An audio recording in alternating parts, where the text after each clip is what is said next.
Je crois qu'une des choses les plus étonnantes au sujet de recevoir Christ comme votre sauveur est qu'il vient vivre en vous. Vous devenez la demeure de Dieu. Je crois que nous devons être bien plus étonnés de beaucoup de choses et je crois que si nous restions plus étonnés, nous ne serions jamais à court d'espoir. Pensez-y, vous êtes la demeure de Dieu. Dieu vit en vous. J'allais à l'église depuis beaucoup d'années et je ne savais pas ça et pour moi c'est très triste.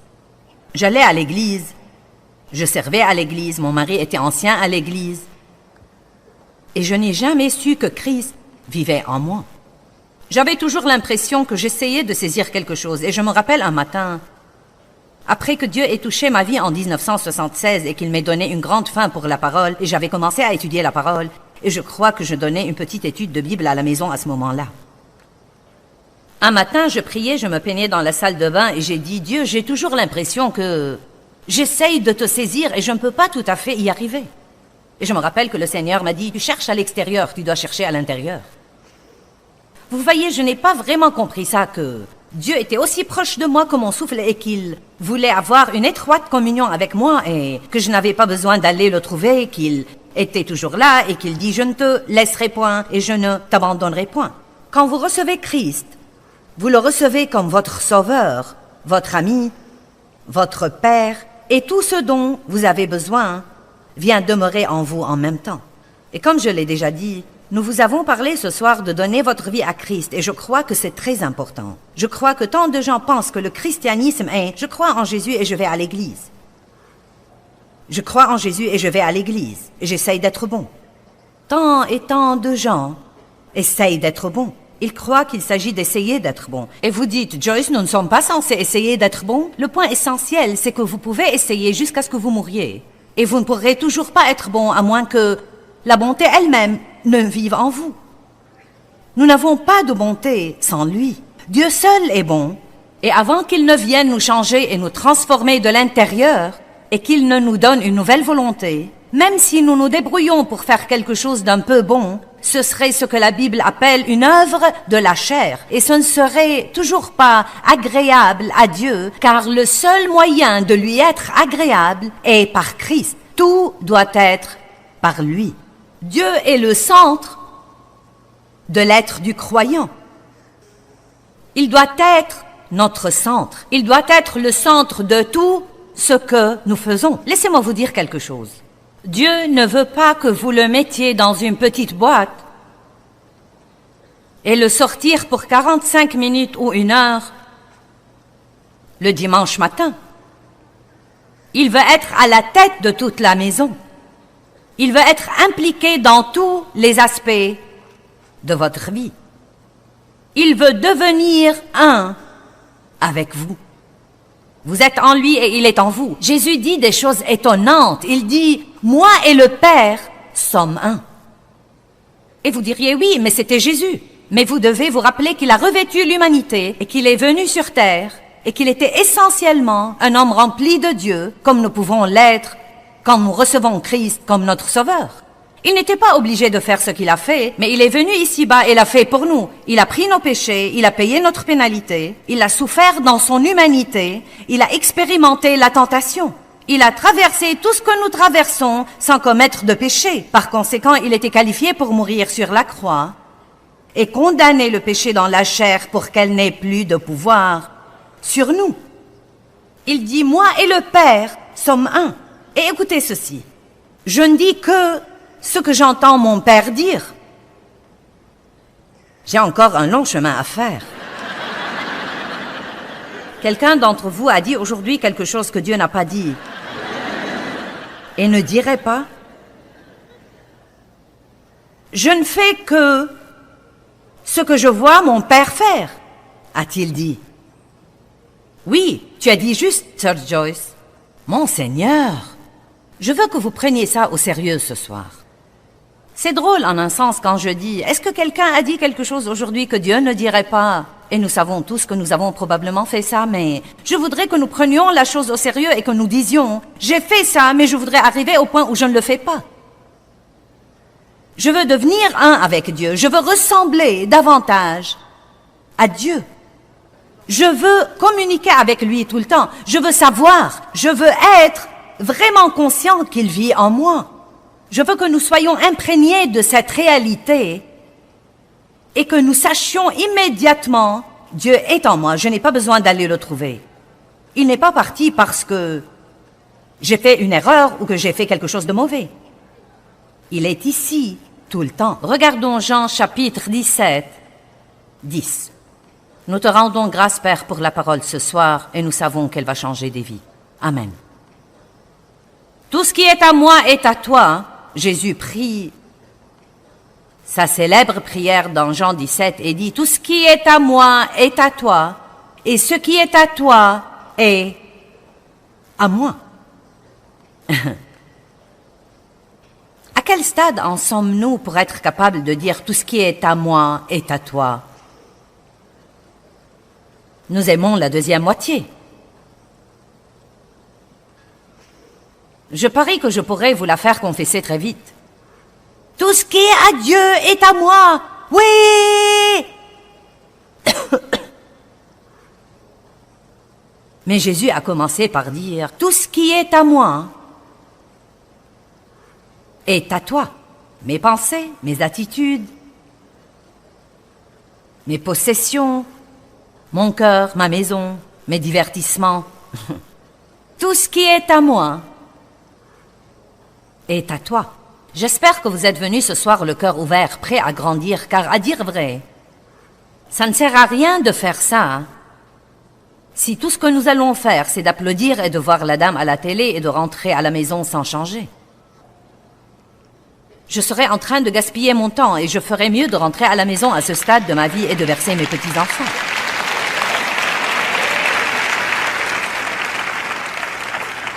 Je ne veux pas être à mi-chemin entre où j'étais et où je devrais être. Je veux faire tout le chemin avec Dieu. Je crois qu'il va y avoir une onction ici ce soir pour que vous preniez la décision de faire tout le chemin avec Dieu. Tout ce qui est à moi est à toi. Wow! Et tout ce qui est à toi est à moi. Jean chapitre 16, verset 15. Jésus a dit, tout ce que le Père a est à moi. C'est pourquoi j'ai dit qu'il, l'Esprit, prend de ce qui est à moi et qu'il vous l'annoncera, le déclarera, le révélera et le transmettra. Maintenant, notre relation avec le Saint-Esprit est très, très, très, très, très importante. Parce que Jésus dit à ses disciples, dans un autre verset, « Il vous est avantageux que je m'en aille, car si je ne m'en vais pas, le Saint-Esprit ne viendra pas. » Comment pourrait-ce être avantageux à quelqu'un de ne pas avoir Jésus là avec lui? Parce qu'il ne peut être à un moment donné que dans un seul endroit, mais le Saint-Esprit peut être partout, tout le temps. Il peut aider chacun de nous exactement selon le besoin, où que nous soyons partout dans le monde, à n'importe quelle heure du jour ou de la nuit. Et il prend ce que Jésus a acheté avec son sang du Père et il nous le révèle, il nous enseigne la parole pour que nous sachions ce qui nous appartient. Il nous enseigne la parole. Ne croyez pas que vous pouvez apprendre la parole parce que vous l'étudiez. Le Saint-Esprit doit vous enseigner la parole. Il doit vous révéler la parole. Je n'ai rien à vous dire ce soir qui vaille votre voyage ici si le Saint-Esprit ne met pas son onction dans les paroles que je dis. Et nous devons toujours demander à Dieu, « Saint-Esprit, enseigne-moi. » Avant d'aller à n'importe quel service, avant de lire la Bible, avant de lire un livre, apprenons à nous humilier d'une façon plus profonde et arrêtons de croire que nous allons le comprendre de nous-mêmes. Il dit, il vous est avantageux que je m'en aille, car à ce moment-là, le Saint-Esprit viendra. Et si nous regardons Jean chapitre 16, à partir du verset 7, je voudrais vous lire quelques versets que nous mettrons sur l'écran. Jésus dit, « Cependant, je ne vous dis que la vérité quand je dis qu'il vous est profitable, bon, opportun, avantageux que je m'en aille. Car si je ne m'en vais pas, le consolateur, le conseiller, le consolateur, l'avocat, l'intercesseur, le fortifiant, qui se tient prêt, j'aime qui se tient prêt. Il se tient prêt. As-tu besoin de moi? As-tu besoin de moi? L'une des prières les plus saintes que nous puissions prier est « Au secours !» Aide-moi, Seigneur, aide-moi, aide-moi, aide-moi, au secours. Vous pourriez dire ça 100 fois par jour. Aide-moi, Seigneur, aide-moi. Aide-moi à passer la journée avec joie. Aide-moi à nettoyer ma maison, à tondre la pelouse. Aide-moi à conduire dans le trafic. Aide-moi à ne pas blesser mes enfants. Aide-moi, aide-moi, aide-moi. Aide-moi à venir à bout de tout ce que je traverse en ce moment. Aide-moi. Apprenez à dire aide-moi. Si vous ne dites pas beaucoup aide-moi, c'est qu'il y a beaucoup de choses que vous ne savez pas. Vous croyez toujours que vous pouvez être indépendant et faire les choses tout seul. Aide-moi, aide-moi Seigneur, aide-moi, aide-moi, aide-moi. Et soyez sincères là-dessus et il vous aidera. L'intercesseur. Il ne viendra pas vers vous. A dit Jésus, si je ne m'en vais pas, le Saint-Esprit ne peut pas venir. Et je veux qu'il vienne pour être en communion étroite avec vous. Mais si je m'en vais, je vous l'enverrai pour être en communion étroite avec vous. Vous n'aimez pas la partie de l'étroite communion, vraiment? Étroite communion. Vous voyez, pendant toutes les années où j'étais bigote, j'allais à l'église et j'essayais d'être bonne et j'essayais de bien me comporter et j'essayais de respecter le règlement. Et je croyais sincèrement que j'étais sauvée parce que je croyais vraiment que Jésus était mon sauveur. Je croyais vraiment qu'il est mort sur la croix pour moi. Je comprenais le message du salut par la grâce, mais je ne comprenais pas ce truc de Dieu qui vit en nous. Je ne comprenais pas qu'il vivait en moi. Je ne comprenais pas tout ce que Dieu voulait être pour moi tous les jours. Je ne comprenais pas qu'il voulait être impliqué dans tous les aspects de ma vie. Je croyais que Dieu était pour les cas d'urgence, mais je ne savais pas que j'étais un cas d'urgence tout le temps. Je ne m'en étais pas encore rendu compte. Combien d'entre vous savez que vous vivez dans la salle des urgences de la vie? Vous êtes dans le service des soins intensifs tout le temps. Alléluia. Si vous n'avez jamais lu de très bons livres sur le Saint-Esprit, sur le ministère du Saint-Esprit, étudiez la Bible sur le Saint-Esprit et lisez tout ce que vous pouvez trouver sur le Saint-Esprit. J'ai un livre que j'ai écrit intitulé « L'intimité avec Dieu ». Vous pouvez être aussi proche de Dieu que vous le voudrez. Je ne sais même pas si nous l'avons avec nous. Je l'ai écrit il y a quelque temps, mais vous pouvez le prendre de nous si vous le voulez. Si vous ne voulez pas mon livre, prenez le livre de quelqu'un d'autre. J'ai lu de nombreux livres sur le Saint-Esprit. Vous devez faire ça de façon régulière pour que vous compreniez cette merveilleuse puissance, cette onction, cette force, l'aide, le réconfort, le conseil qui est avec vous tout le temps. Vous n'avez pas besoin d'aller le trouver, il est avec vous tout le temps. Dieu vit en vous. Qu'y a-t-il pour être déprimé? Dieu vit en vous. Oui, nous avons des problèmes, mais mon Dieu, la solution à nos problèmes vit en nous. Combien d'entre vous sont d'accord sur le fait que si nous gardions ça dans nos pensées un peu plus, nous ne serions pas si inquiétés par tous nos petits problèmes minables?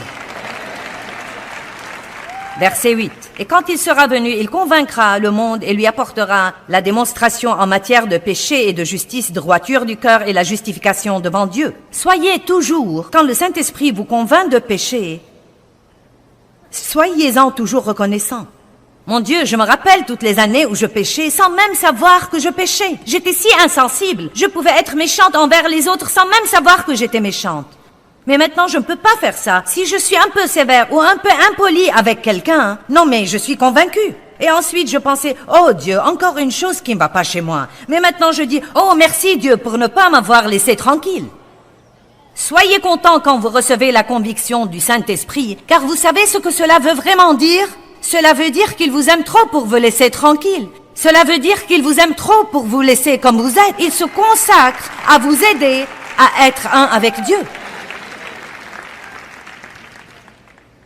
Au cas où vous ne le savez pas, j'aime prêcher ce message. Quand j'ai étudié pour le préparer, j'étais tellement excitée que je n'ai pas pu rester dans ma chambre. Il y a une puissance dans la parole de Dieu. Bien. Verset 9. En matière de péché, parce qu'il ne croit pas en moi et n'ont pas confiance en moi, il vous enseignera en matière de justice et justification devant Dieu parce que je vais au Père et que vous ne me verrez plus. Il vous enseignera en matière de jugement parce que le prince de ce monde, Satan, est jugé et condamné et la peine contre lui est déjà prononcée. J'ai encore beaucoup de choses à vous dire, mais vous ne pouvez les supporter maintenant ou les prendre sur vous ou les saisir. Maintenant, j'aime ce ministère du Saint-Esprit. Il sait quand traiter avec quoi. Et quand nous courons aux gens pour nous aider, ils ne savent pas ça. Parfois, les gens peuvent plonger dans vos problèmes trop vite et essayer de vous montrer des choses pour lesquelles vous n'êtes même pas prêt spirituellement, mais le Saint-Esprit ne fait pas ça. Il sait exactement quand traiter avec quoi dans votre vie. D'autres pourraient dire, je n'arrive pas à croire que tu as fait ça. Je n'arrive pas à le croire et vous ne comprenez pas. Parce que le Saint-Esprit ne vous l'a même pas révélé. Et je crois que parfois les gens doivent nous laisser tranquilles.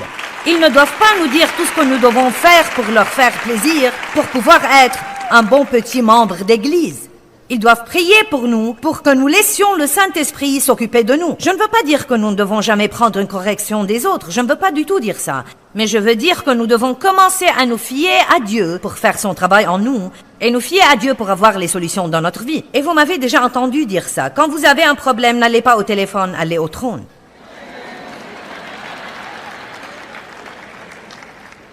N'allez pas demander ce que vous devriez faire à une bande de gens qui ne savent même pas ce qu'ils font. Vivez assez longtemps et vous comprendrez ça. Même lire des livres est parfois intéressant, vous savez, car vous pouvez lire un livre qui dit une chose et un livre qui dit autre chose, et ensuite vous êtes comme... Lundi, soyons tous pauvres, l'autre dit, soyons tous riches, lundi, faisons ceci, faisons cela, jeudi... Ouf!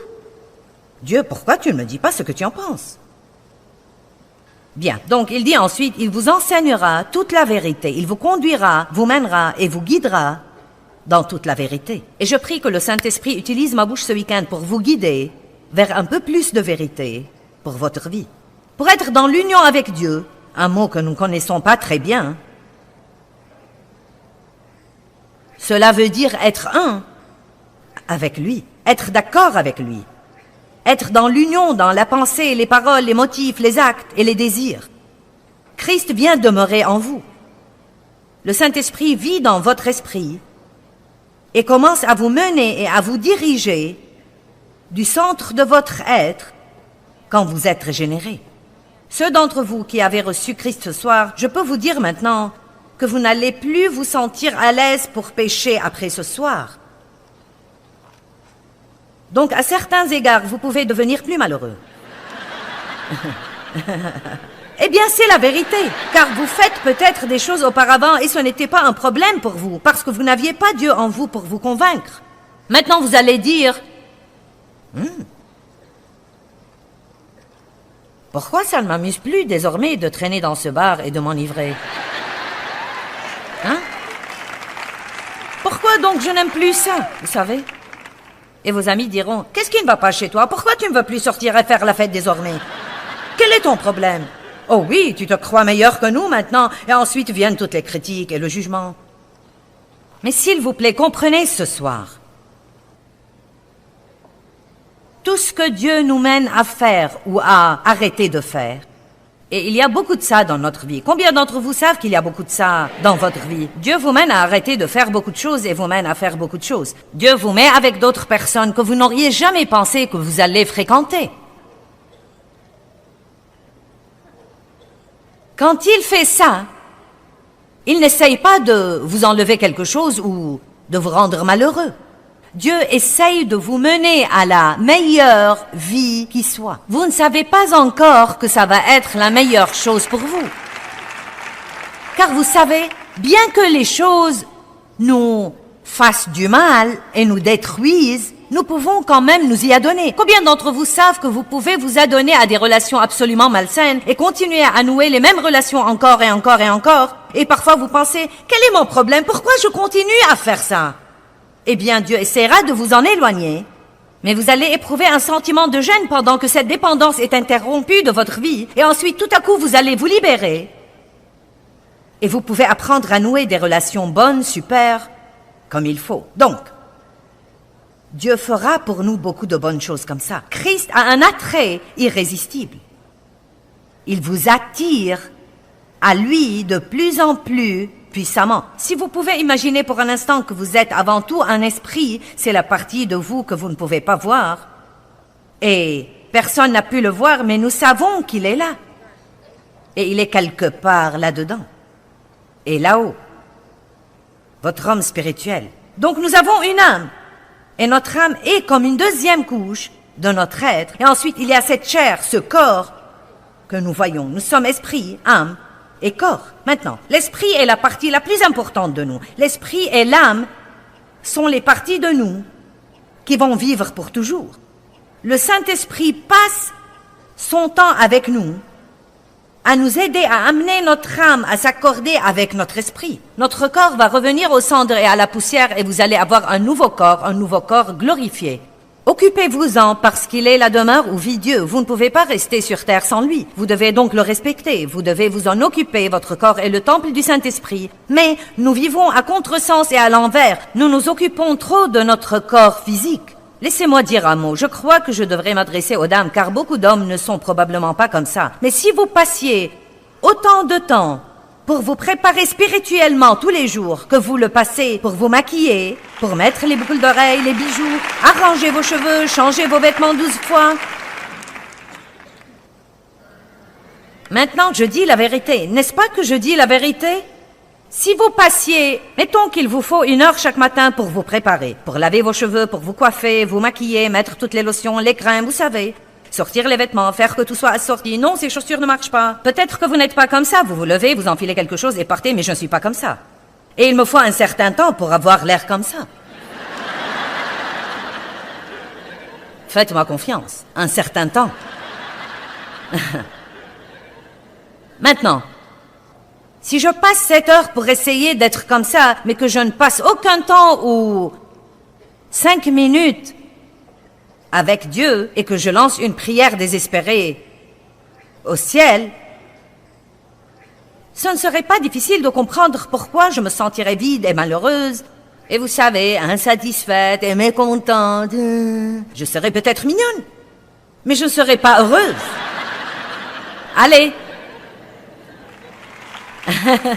Vous devez comprendre que la partie spirituelle de vous est vraiment plus importante que les parties que vous voyez. Elle est beaucoup plus importante que les parties que vous voyez parce que ce corps va vivre 70, 80, 90 et peut-être 100 ans. Mais après, pouf, parti. Ils reviennent aux cendres et à la poussière. Maintenant, Dieu ressemble à un aimant énorme dans votre esprit. Et constamment, il attire le reste de vous pour venir à lui, le laisser d'être en tête, le laisser être votre guide. Maintenant, l'âme est d'habitude un problème énorme. Votre esprit vous parle de Dieu. C'est là où vous communiquez avec Dieu, là où vous recevez des révélations, là où est votre conscience. L'âme ne vous dit rien sur Dieu. Votre âme non crucifiée vous parle de vous. C'est vous, c'est votre personnalité. Elle vous dit ce que vous voulez, ce que vous pensez, ce que vous sentez. Vous ne communiquez pas avec Dieu par votre âme, vous communiquez avec vous. Vous vous rencontrez avec vous par votre âme et vous communiquez avec le monde par votre corps. Donc la partie âme de vous, vous pourriez dire, est la partie intermédiaire et elle est extrêmement importante parce que Dieu veut occuper l'âme. Il veut que l'âme s'harmonise et que l'âme devienne un avec l'esprit pour que les deux puissent travailler par votre corps et que le monde puisse voir Dieu par vous. Jésus dit, celui qui m'a vu a vu le Père. Celui qui m'a vu a vu le Père. Eh bien, ceci est arrivé parce qu'il n'avait aucun péché dans son âme. Votre âme vous dit ce que vous voulez, ce que vous pensez et ce que vous sentez. Ce message est intitulé « Je veux, je pense, je sens ». Je veux, je pense, je sens, parce que c'est ce qui se passe à l'intérieur de nous tout le temps. Je veux, je pense, je sens, je veux, je pense, je sens, je veux, je pense, je sens, je veux, je pense, je veux, je sens, je veux, je pense, je sens, je sens, je pense.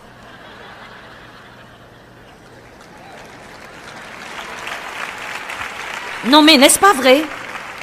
Nous disons à Dieu ce que nous voulons, nous pensons et nous sentons. Au lieu de dire, Dieu, montre-moi ce que tu veux. Apprends-moi à penser comme toi et aide-moi à sentir ce que tu sens. Mais non, nous disons à Dieu, eh bien je pense, je veux, je sens, je veux, je crois, je sens, je veux, je pense, je sens. Nous disons à tout le monde ce que nous pensons. Nous disons à tout le monde ce que nous sentons. Eh bien, rappelez-vous que tout ce que Jésus a reçu par son obéissance à Dieu est à nous, mais que nous devons grandir en Christ pour le recevoir. La maturité spirituelle est très importante.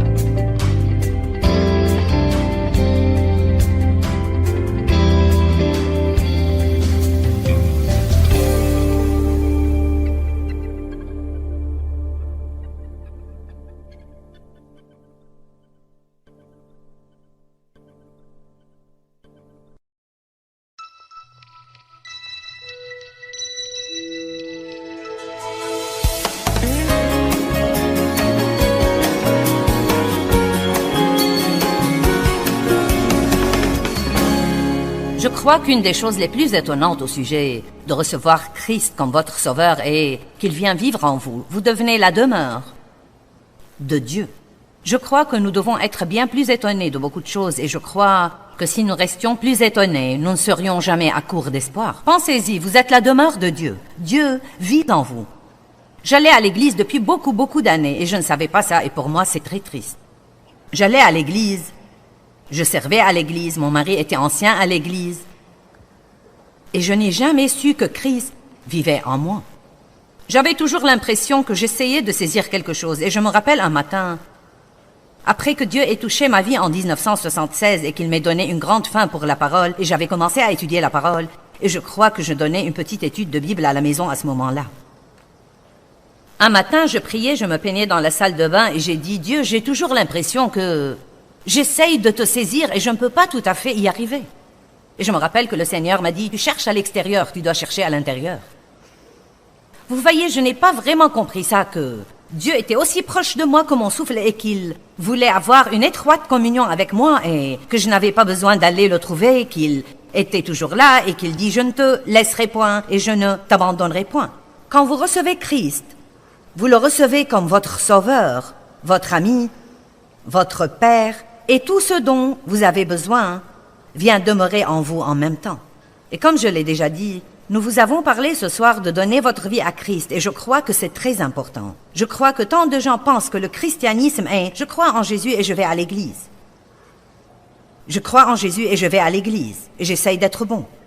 Tant et tant de gens essayent d'être bons. Ils croient qu'il s'agit d'essayer d'être bon. Et vous dites, Joyce, nous ne sommes pas censés essayer d'être bons. Le point essentiel, c'est que vous pouvez essayer jusqu'à ce que vous mouriez. Et vous ne pourrez toujours pas être bon à moins que la bonté elle-même ne vive en vous. Nous n'avons pas de bonté sans lui. Dieu seul est bon.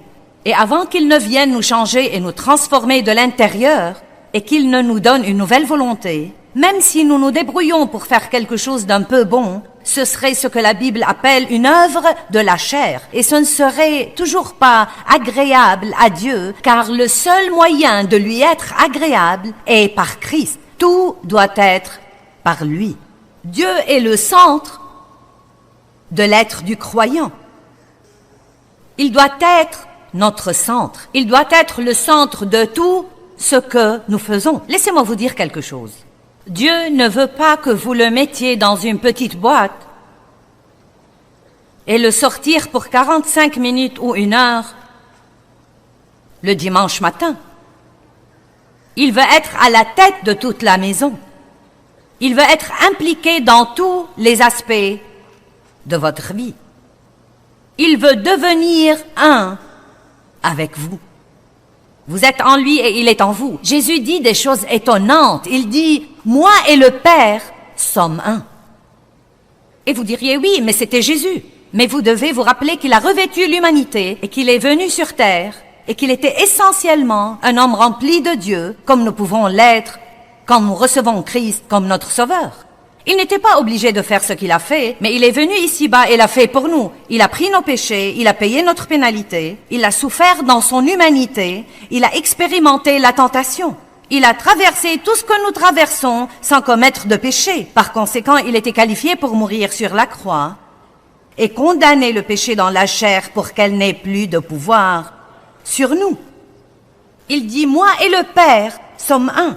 Et écoutez ceci, je ne dis que ce que j'entends mon père dire.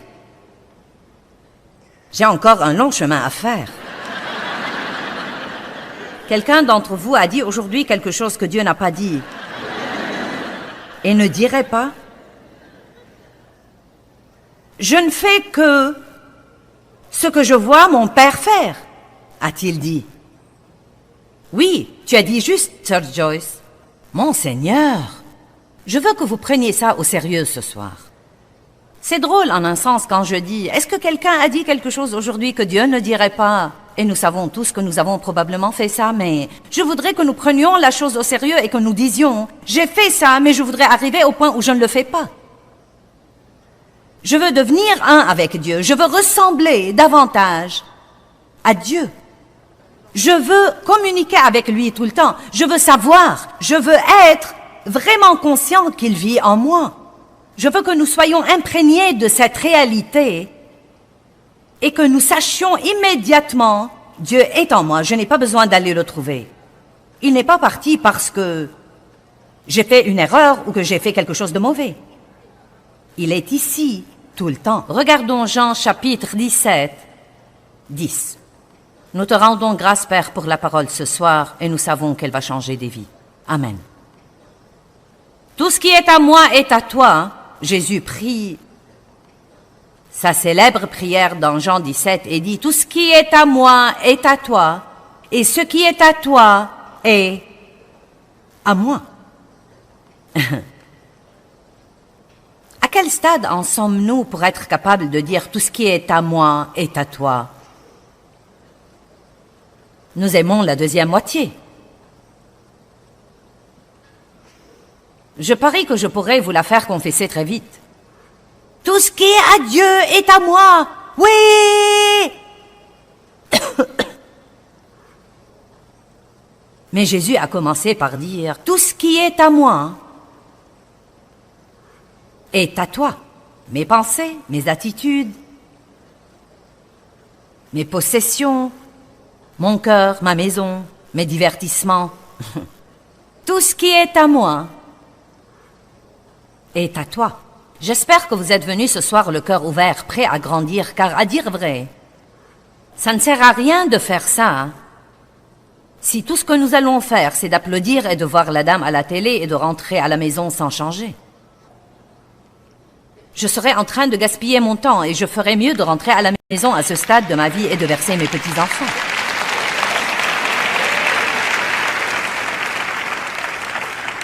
Je ne veux pas être à mi-chemin entre où j'étais et où je devrais être.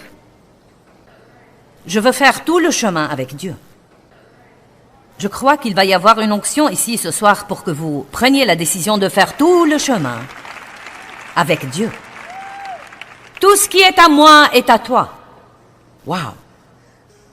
Et tout ce qui est à toi est à moi. Jean chapitre 16, verset 15. Jésus a dit, tout ce que le Père a est à moi.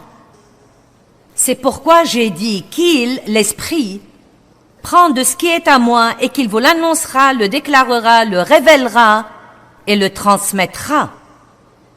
Maintenant, notre relation avec le Saint-Esprit est très importante. Parce que Jésus dit à ses disciples, dans un autre verset, « Il vous est avantageux que je m'en aille, car si je ne m'en vais pas, le Saint-Esprit ne viendra pas. » Comment pourrait-ce être avantageux à quelqu'un de ne pas avoir Jésus là avec lui? Parce qu'il ne peut être à un moment donné que dans un seul endroit, mais le Saint-Esprit peut être partout, tout le temps. Il peut aider chacun de nous exactement selon le besoin, où que nous soyons partout dans le monde, à n'importe quelle heure du jour ou de la nuit. Et il prend ce que Jésus a acheté avec son sang du Père et il nous le révèle, il nous enseigne la parole pour que nous sachions ce qui nous appartient. Il nous enseigne la parole. Ne croyez pas que vous pouvez apprendre la parole parce que vous l'étudiez. Le Saint-Esprit doit vous enseigner la parole. Il doit vous révéler la parole. Je n'ai rien à vous dire ce soir qui vaille votre voyage ici si le Saint-Esprit ne met pas son onction dans les paroles que je dis. Et nous devons toujours demander à Dieu, « Saint-Esprit, enseigne-moi. » Avant d'aller à n'importe quel service, avant de lire la Bible, avant de lire un livre, apprenons à nous humilier d'une façon plus profonde et arrêtons de croire que nous allons le comprendre de nous-mêmes. Il dit, il vous est avantageux que je m'en aille, car à ce moment-là, le Saint-Esprit viendra. Et si nous regardons Jean chapitre 16, à partir du verset 7, je voudrais vous lire quelques versets que nous mettrons sur l'écran. Jésus dit, « Cependant, je ne vous dis que la vérité quand je dis qu'il vous est profitable, bon, opportun, avantageux que je m'en aille. Car si je ne m'en vais pas, le consolateur, le conseiller, le consolateur, l'avocat, l'intercesseur, le fortifiant, qui se tient prêt, j'aime qui se tient prêt. Il se tient prêt. As-tu besoin de moi? As-tu besoin de moi? L'une des prières les plus saintes que nous puissions prier est « Au secours !» Aide-moi, Seigneur, aide-moi, aide-moi, aide-moi, au secours. Vous pourriez dire ça 100 fois par jour. Aide-moi, Seigneur, aide-moi. Aide-moi à passer la journée avec joie. Aide-moi à nettoyer ma maison, à tondre la pelouse. Aide-moi à conduire dans le trafic. Aide-moi à ne pas blesser mes enfants. Aide-moi, aide-moi, aide-moi. Aide-moi à venir à bout de tout ce que je traverse en ce moment. Aide-moi. Apprenez à dire aide-moi. Si vous ne dites pas beaucoup aide-moi, c'est qu'il y a beaucoup de choses que vous ne savez pas. Vous croyez toujours que vous pouvez être indépendant et faire les choses tout seul. Aide-moi, aide-moi Seigneur, aide-moi, aide-moi, aide-moi. Et soyez sincères là-dessus et il vous aidera. L'intercesseur, il ne viendra pas vers vous, a dit Jésus, si je ne m'en vais pas, le Saint-Esprit ne peut pas venir. Et je veux qu'il vienne pour être en communion étroite avec vous. Mais si je m'en vais, je vous l'enverrai pour être en communion étroite avec vous. Vous n'aimez pas la partie de l'étroite communion, vraiment? Étroite communion. Vous voyez, pendant toutes les années où j'étais bigote, j'allais à l'église et j'essayais d'être bonne et j'essayais de bien me comporter et j'essayais de respecter le règlement. Et je croyais sincèrement que j'étais sauvée parce que je croyais vraiment que Jésus était mon sauveur. Je croyais vraiment qu'il est mort sur la croix pour moi. Je comprenais le message du salut par la grâce, mais je ne comprenais pas ce truc de Dieu qui vit en nous.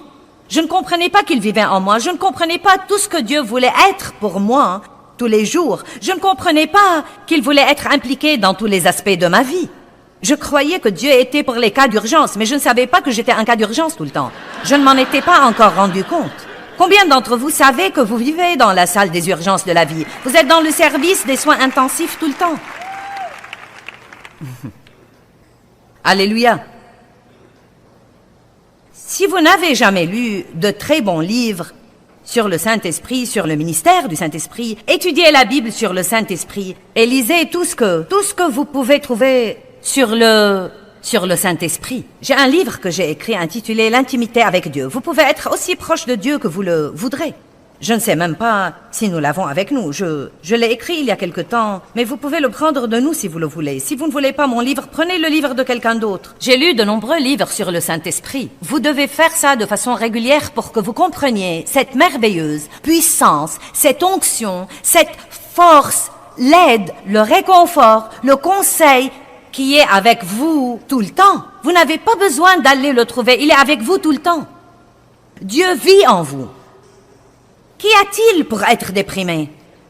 Dieu vit en vous. Oui, nous avons des problèmes, mais mon Dieu, la solution à nos problèmes vit en nous. Combien d'entre vous sont d'accord sur le fait que si nous gardions ça dans nos pensées un peu plus, nous ne serions pas si inquiétés par tous nos petits problèmes minables? Verset 8. Et quand il sera venu, il convaincra le monde et lui apportera la démonstration en matière de péché et de justice, droiture du cœur et la justification devant Dieu. Soyez toujours, quand le Saint-Esprit vous convainc de péché, soyez-en toujours reconnaissants. Mon Dieu, je me rappelle toutes les années où je péchais sans même savoir que je péchais. J'étais si insensible. Je pouvais être méchante envers les autres sans même savoir que j'étais méchante. Mais maintenant, je ne peux pas faire ça. Si je suis un peu sévère ou un peu impolie avec quelqu'un, non mais je suis convaincue. Et ensuite, je pensais, oh Dieu, encore une chose qui ne va pas chez moi. Mais maintenant, je dis, oh merci Dieu pour ne pas m'avoir laissé tranquille. Soyez contents quand vous recevez la conviction du Saint-Esprit, car vous savez ce que cela veut vraiment dire? Cela veut dire qu'il vous aime trop pour vous laisser tranquille. Cela veut dire qu'il vous aime trop pour vous laisser comme vous êtes. Il se consacre à vous aider à être un avec Dieu. Au cas où vous ne le savez pas, j'aime prêcher ce message. Quand j'ai étudié pour le préparer, j'étais tellement excitée que je n'ai pas pu rester dans ma chambre. Il y a une puissance dans la parole de Dieu. Bien. Verset 9. En matière de péché, parce qu'il ne croit pas en moi et n'ont pas confiance en moi, il vous enseignera en matière de justice et justification devant Dieu parce que je vais au Père et que vous ne me verrez plus. Il vous enseignera en matière de jugement parce que le prince de ce monde, Satan, est jugé et condamné et la peine contre lui est déjà prononcée. J'ai encore beaucoup de choses à vous dire, mais vous ne pouvez les supporter maintenant ou les prendre sur vous ou les saisir. Maintenant, j'aime ce ministère du Saint-Esprit. Il sait quand traiter avec quoi. Et quand nous courons aux gens pour nous aider, ils ne savent pas ça. Parfois, les gens peuvent plonger dans vos problèmes trop vite et essayer de vous montrer des choses pour lesquelles vous n'êtes même pas prêt spirituellement, mais le Saint-Esprit ne fait pas ça. Il sait exactement quand traiter avec quoi dans votre vie. D'autres pourraient dire, je n'arrive pas à croire que tu as fait ça. Je n'arrive pas à le croire et vous ne comprenez pas. Parce que le Saint-Esprit ne vous l'a même pas révélé. Et je crois que parfois les gens doivent nous laisser tranquilles. Ils ne doivent pas nous dire tout ce que nous devons faire pour leur faire plaisir, pour pouvoir être un bon petit membre d'église. Ils doivent prier pour nous, pour que nous laissions le Saint-Esprit s'occuper de nous. Je ne veux pas dire que nous ne devons jamais prendre une correction des autres. Je ne veux pas du tout dire ça. Mais je veux dire que nous devons commencer à nous fier à Dieu pour faire son travail en nous et nous fier à Dieu pour avoir les solutions dans notre vie. Et vous m'avez déjà entendu dire ça. Quand vous avez un problème, n'allez pas au téléphone, allez au trône.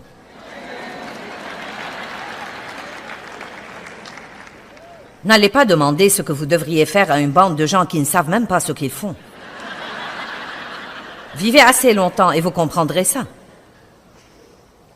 Même lire des livres est parfois intéressant, vous savez, car vous pouvez lire un livre qui dit une chose et un livre qui dit autre chose, et ensuite vous êtes comme... Lundi, soyons tous pauvres, l'autre dit, soyons tous riches, lundi, faisons ceci, faisons cela, jeudi... Ouf! Dieu, pourquoi tu ne me dis pas ce que tu en penses? Bien, donc il dit ensuite, il vous enseignera toute la vérité, il vous conduira, vous mènera et vous guidera dans toute la vérité. Et je prie que le Saint-Esprit utilise ma bouche ce week-end pour vous guider vers un peu plus de vérité pour votre vie. Pour être dans l'union avec Dieu, un mot que nous ne connaissons pas très bien. Cela veut dire être un avec lui, être d'accord avec lui, être dans l'union, dans la pensée, les paroles, les motifs, les actes et les désirs. Christ vient demeurer en vous. Le Saint-Esprit vit dans votre esprit et commence à vous mener et à vous diriger du centre de votre être quand vous êtes régénéré. Ceux d'entre vous qui avez reçu Christ ce soir, je peux vous dire maintenant que vous n'allez plus vous sentir à l'aise pour pécher après ce soir. Donc, à certains égards, vous pouvez devenir plus malheureux. Eh bien, c'est la vérité, car vous faites peut-être des choses auparavant et ce n'était pas un problème pour vous, parce que vous n'aviez pas Dieu en vous pour vous convaincre. Maintenant, vous allez dire, pourquoi ça ne m'amuse plus désormais de traîner dans ce bar et de m'enivrer? Hein? Pourquoi donc je n'aime plus ça, vous savez? Et vos amis diront, qu'est-ce qui ne va pas chez toi? Pourquoi tu ne veux plus sortir et faire la fête désormais? Quel est ton problème? Oh oui, tu te crois meilleur que nous maintenant, et ensuite viennent toutes les critiques et le jugement. Mais s'il vous plaît, comprenez ce soir. Tout ce que Dieu nous mène à faire ou à arrêter de faire, et il y a beaucoup de ça dans notre vie. Combien d'entre vous savent qu'il y a beaucoup de ça dans votre vie? Dieu vous mène à arrêter de faire beaucoup de choses et vous mène à faire beaucoup de choses. Dieu vous met avec d'autres personnes que vous n'auriez jamais pensé que vous allez fréquenter. Quand il fait ça, il n'essaye pas de vous enlever quelque chose ou de vous rendre malheureux. Dieu essaye de vous mener à la meilleure vie qui soit. Vous ne savez pas encore que ça va être la meilleure chose pour vous. Car vous savez, bien que les choses nous fassent du mal et nous détruisent, nous pouvons quand même nous y adonner. Combien d'entre vous savent que vous pouvez vous adonner à des relations absolument malsaines et continuer à nouer les mêmes relations encore et encore et encore? Et parfois vous pensez, quel est mon problème? Pourquoi je continue à faire ça? Eh bien, Dieu essaiera de vous en éloigner, mais vous allez éprouver un sentiment de gêne pendant que cette dépendance est interrompue de votre vie, et ensuite, tout à coup, vous allez vous libérer. Et vous pouvez apprendre à nouer des relations bonnes, super, comme il faut. Donc, Dieu fera pour nous beaucoup de bonnes choses comme ça. Christ a un attrait irrésistible. Il vous attire à lui de plus en plus puissamment. Si vous pouvez imaginer pour un instant que vous êtes avant tout un esprit, c'est la partie de vous que vous ne pouvez pas voir. Et personne n'a pu le voir, mais nous savons qu'il est là. Et il est quelque part là-dedans. Et là-haut. Votre homme spirituel. Donc nous avons une âme. Et notre âme est comme une deuxième couche de notre être. Et ensuite, il y a cette chair, ce corps que nous voyons. Nous sommes esprit, âme et corps. Maintenant, l'esprit est la partie la plus importante de nous. L'esprit et l'âme sont les parties de nous qui vont vivre pour toujours. Le Saint-Esprit passe son temps avec nous, à nous aider à amener notre âme à s'accorder avec notre esprit. Notre corps va revenir aux cendres et à la poussière et vous allez avoir un nouveau corps glorifié. Occupez-vous-en parce qu'il est la demeure où vit Dieu. Vous ne pouvez pas rester sur terre sans lui. Vous devez donc le respecter. Vous devez vous en occuper. Votre corps est le temple du Saint-Esprit. Mais nous vivons à contresens et à l'envers. Nous nous occupons trop de notre corps physique. Laissez-moi dire un mot. Je crois que je devrais m'adresser aux dames, car beaucoup d'hommes ne sont probablement pas comme ça. Mais si vous passiez autant de temps pour vous préparer spirituellement tous les jours que vous le passez pour vous maquiller, pour mettre les boucles d'oreilles, les bijoux, arranger vos cheveux, changer vos vêtements 12 fois.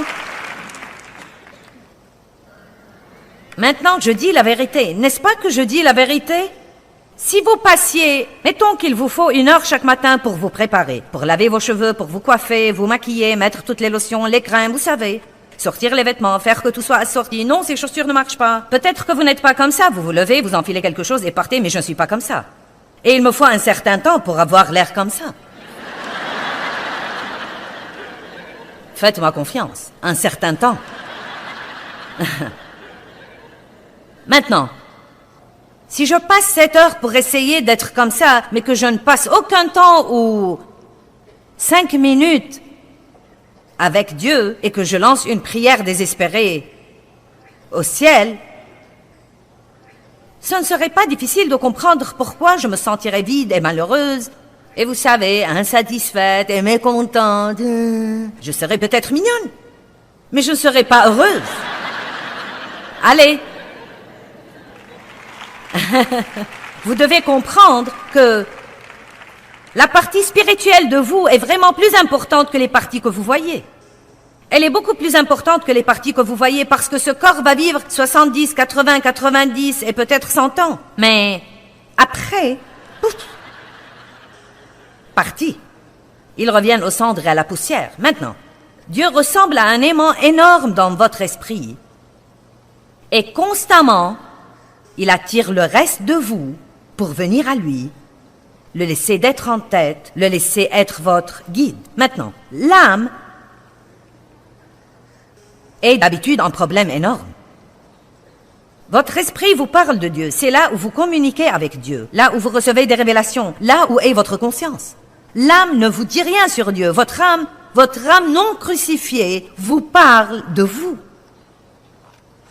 C'est vous, c'est votre personnalité. Elle vous dit ce que vous voulez, ce que vous pensez, ce que vous sentez. Vous ne communiquez pas avec Dieu par votre âme, vous communiquez avec vous. Vous vous rencontrez avec vous par votre âme et vous communiquez avec le monde par votre corps.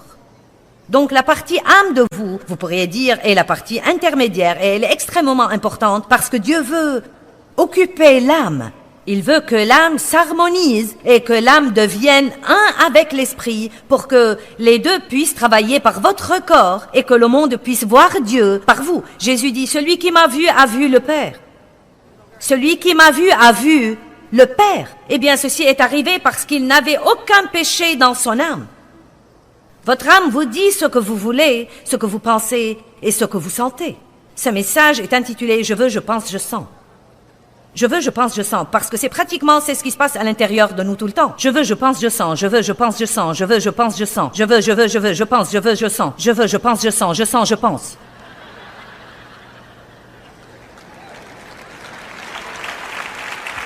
Non mais n'est-ce pas vrai? Nous disons à Dieu ce que nous voulons, nous pensons et nous sentons. Au lieu de dire, Dieu, montre-moi ce que tu veux. Apprends-moi à penser comme toi et aide-moi à sentir ce que tu sens. Mais non, nous disons à Dieu, eh bien, je pense, je veux, je sens, je veux, je crois, je sens, je veux, je pense, je sens. Nous disons à tout le monde ce que nous pensons. Nous disons à tout le monde ce que nous sentons. Eh bien, rappelez-vous que tout ce que Jésus a reçu par son obéissance à Dieu est à nous, mais que nous devons grandir en Christ pour le recevoir. La maturité spirituelle est très importante.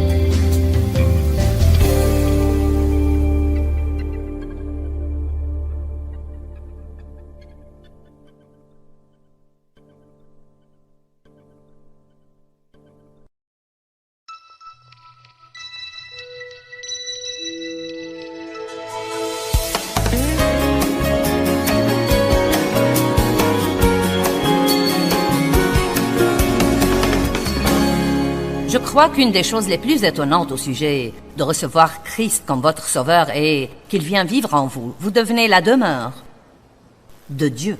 Je crois que nous devons être bien plus étonnés de beaucoup de choses et je crois que si nous restions plus étonnés, nous ne serions jamais à court d'espoir. Pensez-y, vous êtes la demeure de Dieu. Dieu vit en vous.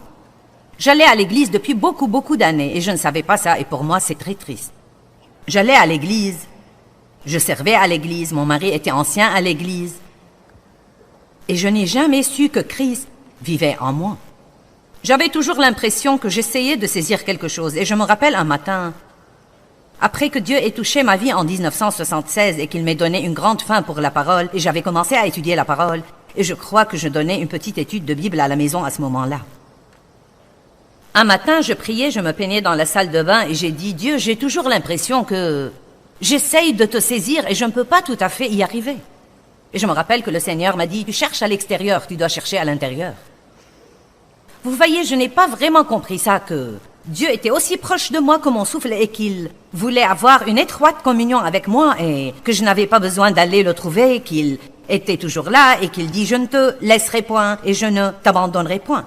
Quand vous recevez Christ, vous le recevez comme votre sauveur, votre ami, votre père, et tout ce dont vous avez besoin vient demeurer en vous en même temps. Et comme je l'ai déjà dit, nous vous avons parlé ce soir de donner votre vie à Christ, et je crois que c'est très important. Je crois que tant de gens pensent que le christianisme est « je crois en Jésus et je vais à l'église ». Je crois en Jésus et je vais à l'église, et j'essaye d'être bon. Tant et tant de gens essayent d'être bons. Ils croient qu'il s'agit d'essayer d'être bon. Et vous dites, Joyce, nous ne sommes pas censés essayer d'être bons. Le point essentiel, c'est que vous pouvez essayer jusqu'à ce que vous mouriez. Et vous ne pourrez toujours pas être bon à moins que la bonté elle-même ne vive en vous. Nous n'avons pas de bonté sans lui. Dieu seul est bon. Et avant qu'il ne vienne nous changer et nous transformer de l'intérieur, et qu'il ne nous donne une nouvelle volonté, même si nous nous débrouillons pour faire quelque chose d'un peu bon, ce serait ce que la Bible appelle une œuvre de la chair. Et ce ne serait toujours pas agréable à Dieu, car le seul moyen de lui être agréable est par Christ. Tout doit être par lui. Dieu est le centre de l'être du croyant. Il doit être notre centre. Il doit être le centre de tout ce que nous faisons. Laissez-moi vous dire quelque chose. Dieu ne veut pas que vous le mettiez dans une petite boîte et le sortir pour 45 minutes ou 1 heure le dimanche matin. Il veut être à la tête de toute la maison. Il veut être impliqué dans tous les aspects de votre vie. Il veut devenir un avec vous.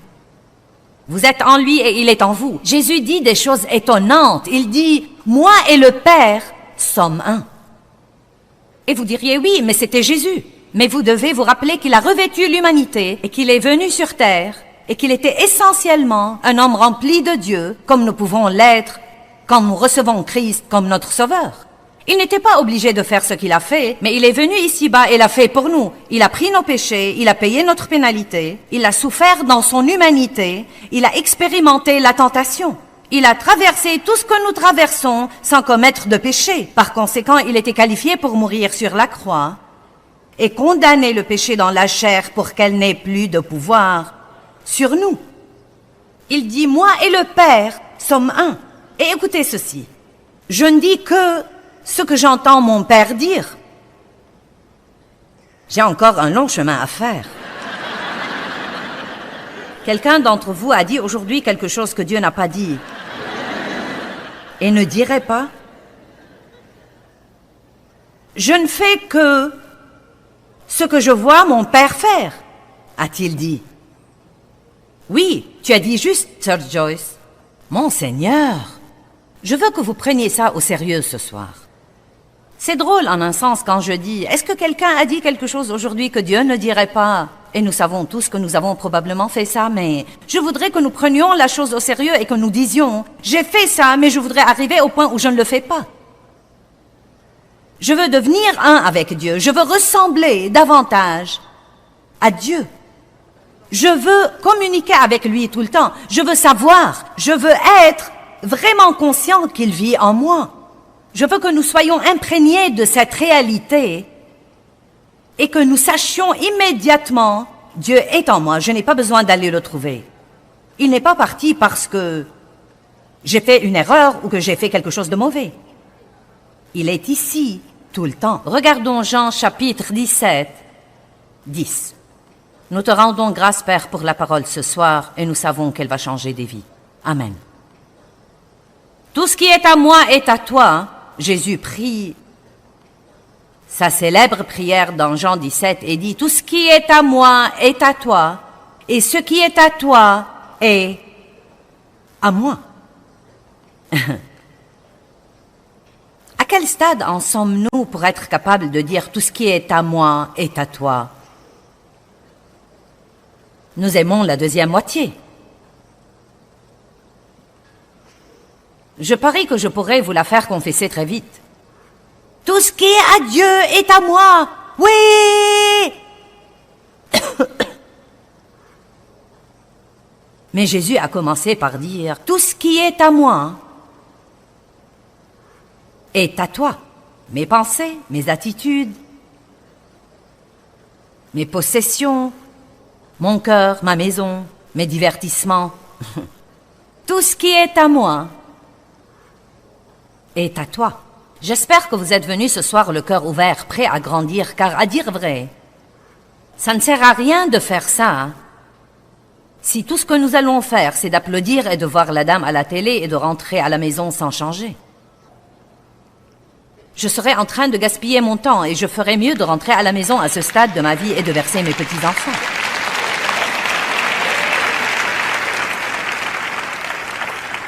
Je ne veux pas être à mi-chemin entre où j'étais et où je devrais être. Je veux faire tout le chemin avec Dieu. Je crois qu'il va y avoir une onction ici ce soir pour que vous preniez la décision de faire tout le chemin avec Dieu. Tout ce qui est à moi est à toi. Wow!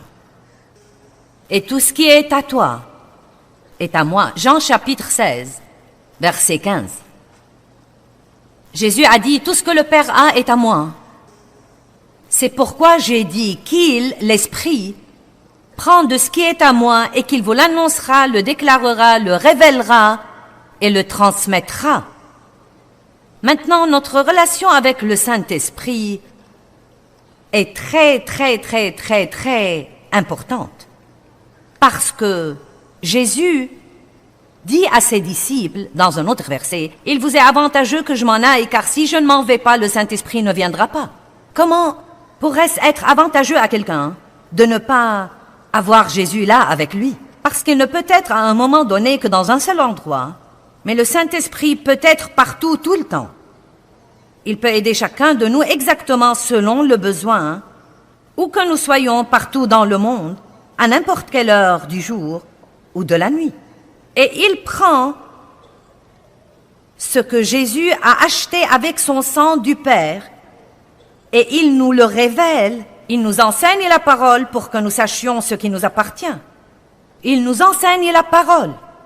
Ne croyez pas que vous pouvez apprendre la parole parce que vous l'étudiez. Le Saint-Esprit doit vous enseigner la parole. Il doit vous révéler la parole. Je n'ai rien à vous dire ce soir qui vaille votre voyage ici si le Saint-Esprit ne met pas son onction dans les paroles que je dis.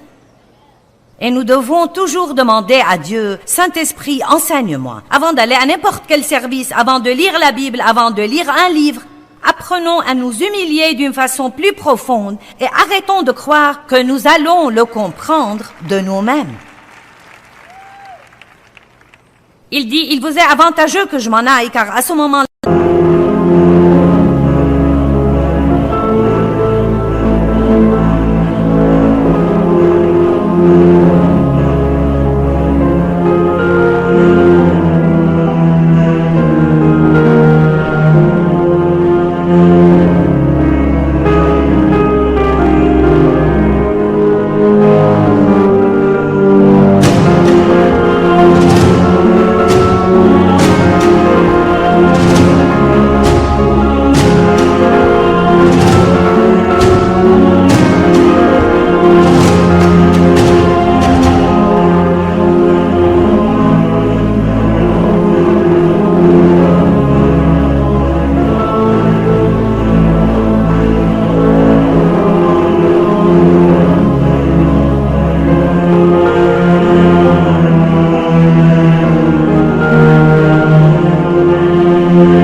so high I'm hypnotized. What's up is down, what's left is right. Chasing stars and holding you. I can't see the end, but we'll see it through.